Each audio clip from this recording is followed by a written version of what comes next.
Osmička Trident. Jo, vzali prostě jednoduchou motorku, kterou mají už ve variantě 6ČD, dali do toho silnější motor a to je všechno.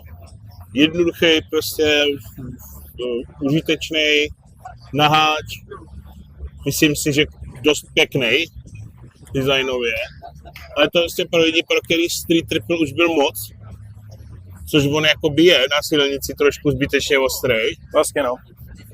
A tohle to prostě vyloženě řeší to, co si normální prostě chlap koupí, aby si to užil na okresce, hodil na to dozadu bagel, odjel prostě tady nějaký rozumnější výlet a neutrhlo mu to kapsu. Protože jak to má jednodušší ocelový rám, tak to prostě bylo možné udělat levněji tu motorku. Jo, zase nejsou na tom nějaký topový komponenty, ale vepředu štelovatelná šoua, radiální brzdy, byť ne teda bremba, ale teda kde se šetřilo je ta pumpa brzdová, to je akciále to levní. Nicméně vypadá to skvěle a za 250 000 to kauf jako prase. Prostě o 30 fíků podstřelili MT9 a přijde mě to jako neskutečně dobrý biznis tohle.